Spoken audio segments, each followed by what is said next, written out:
Talaga namang mapapawaw ka sa halamang ari. Tingnan nyo po, oh. Wala pong camera tricks ito. Magandang buhay sa lahat mga kawaw. Ayan oh. May bunga oh.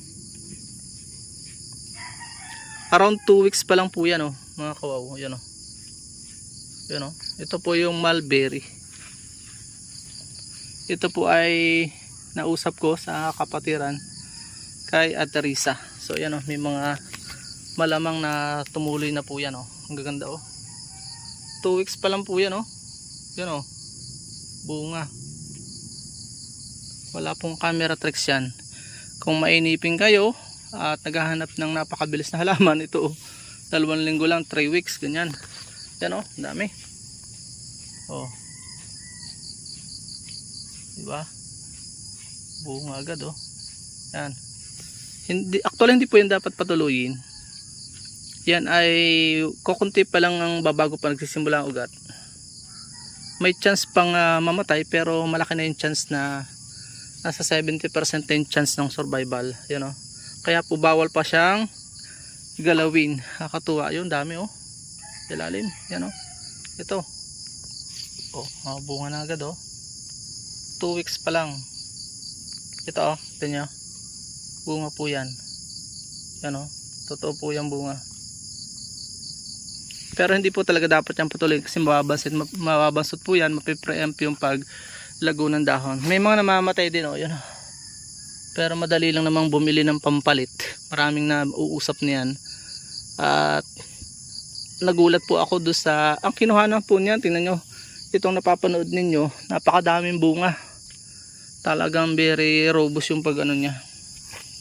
Prolific, ika nga yung pamunga niya. At yan po ay sa kapatid kay Ate Risa. So inusap ko ito at nagkameron tayo ng pananim. So yan, talagang isinisir ko po sa lahat na may pag-asa dito sa mulberry. Since ito po ay napakagandang pagkukuhanan ng herbal medicine, pwede rin po itong tinatawag na red wine.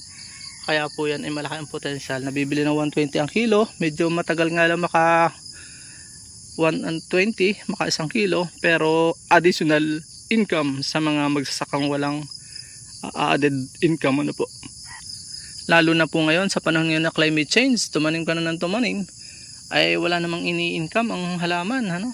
Ma-i-income na ay pag nabagyo ay lupasak, iyak ang farmers. Ito kahit anong bagyo hindi kaya kasi napakababa po niyan. Pantay tao lang po yan ay nabunga at yung aking tinanim ay 6 months lang talagang sure nang bumunga na ng 8 peraso. Ito, hindi ito dapat patuloyin itong ating mga pinapakita sa inyo. Dahil nga, para mapabilis natin yung pagbunga, yung kanyang paglago. Kapag po mga kawaw tumigas yung dahon, saka pa lang siya pwedeng galawin. O dapat tanggalin yung mga bunga na yan. Tatanggalin mo yan pagka sobrang gulang na ito. Kasi sigurado na yung ugat nun ay may mahaba na yung ugat. At hindi ka na mapapahamak doon yung iyong tanim. Yun lang, maraming salamat na nagkaroon kayo ng idea sa mga magsasaka dyan na mainipin. Ito ay 2 linggo lang. Kung talagang gusto mong tikman, pwede din naman yan.